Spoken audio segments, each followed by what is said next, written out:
کہانیاں تو آپ نے بہت سنی ہیں۔ کیا آپ نے کہانی میں کہانی سنی ہے؟ تو آپ کو سناتے ہیں ایک کہانی جو خلیفہ ہارون الرشید سے جڑی ہوئی ہے۔ اس کہانی میں بتایا گیا ہے کہ چاہے آپ بادشاہ ہو، خلیفہ ہو یا راجہ ہو، جب تک آپ ماتھے اور جائے نماز کے بیچ جو چھوٹا سا فاصلہ ہے اسے آپ طے نہیں کرتے، تب تک آپ کچھ حاصل نہیں کر سکتے۔ کہانی کچھ اس طرح سے ہے۔ خلیفہ ہارون الرشید عباسی خاندان کے 5ویں خلیفہ تھے۔ عباسیوں نے طویل عرصے تک اسلامی دنیا پر حکومت کی، لیکن ان میں سے شہرت صرف ہارون الرشید کو نصیب ہوئی۔ ہارون الرشید کے دور میں ایک بار بہت بڑا قحط پڑ گیا۔ اس قحط کے اثرات سمرقند سے لے کر بغداد تک اور کوفے سے لے کر مراکش تک ظاہر ہونے لگے۔ ہارون الرشید نے اس قحط سے نمٹنے کے لیے تمام تدبیریں آزما لی۔ اس نے غلے کے گودام کھول دیے، ٹیکس معاف کر دیے، پوری سلطنت میں سرکاری لنگر خانے قائم کر دیے اور تمام امرا اور تاجروں کو متاثرین کی مدد کے لیے موبلائز کر دیا، لیکن اس کے باوجود عوام کے حالات ٹھیک نہ ہوئے۔ ایک رات ہارون الرشید شدید پریشانی میں تھا، اسے نیند نہیں آ رہی تھی۔ سخت پریشانی کے اس عالم میں اس نے اپنے وزیر اعظم یحییٰ بن خالد کو طلب کیا۔ یحییٰ بن خالد ہارون الرشید کا استاد بھی تھا، اس نے بچپن سے بادشاہ کی تربیت کی تھی۔ ہارون الرشید نے یحییٰ بن خالد سے کہا، استاد محترم، آپ مجھے کوئی ایسی داستان یا ایسی کہانی سنائیں جسے سن کر مجھے قرار آ جائے۔ یحییٰ بن خالد مسکرایا اور عرض کیا، بادشاہ سلامت، میں نے اللہ کے کسی نبی کی حیات طیبہ میں ایک داستان پڑھی تھی۔ داستان مقدر، قسمت اور اللہ کی رضا کی سب سے بڑی اور شاندار تشریح ہے۔ آپ اگر اجازت دیں تو میں وہ داستان آپ کے سامنے دہرا دوں۔ بادشاہ نے بے چینی سے فرمایا، یا استاد فوراً فرمائیے، میری جان حلق میں اٹک رہی ہے۔ یحییٰ خالد نے عرض کیا، یہ کہانی سنائی۔ کسی جنگل میں ایک بندریا سفر کے لیے روانہ ہونے لگی۔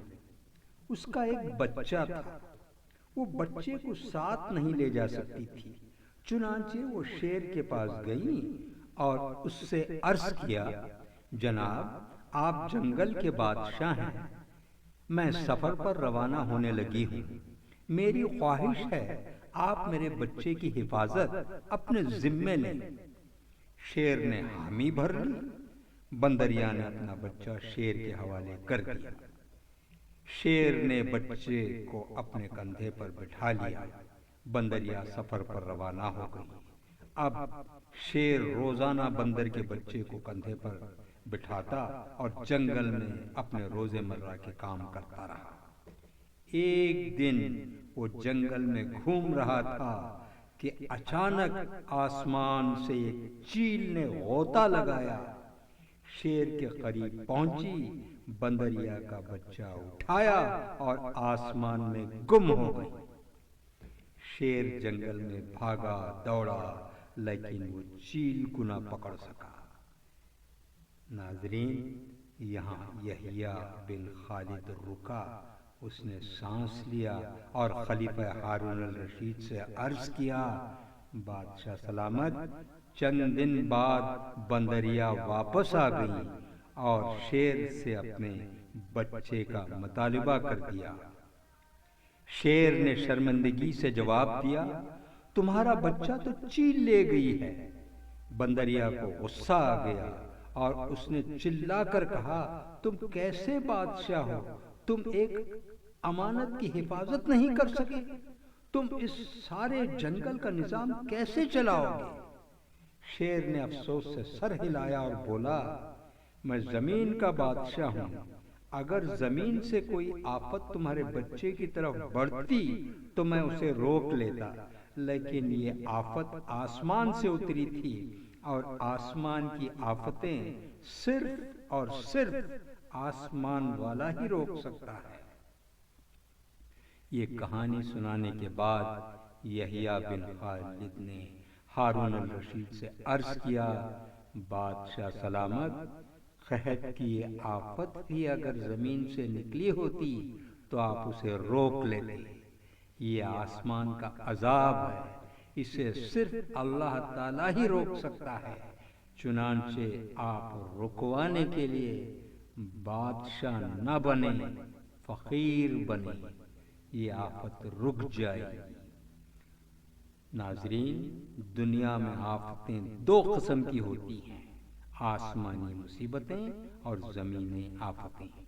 آسمانی آفت سے بچنے کے لیے اللہ تعالیٰ کا راضی ہونا ضروری ہوتا ہے، جبکہ زمینی آفت سے بچاؤ کے لیے انسانوں کا متحد ہونا، وسائل کا بھرپور استعمال اور حکمرانوں کا اخلاص درکار ہوتا ہے۔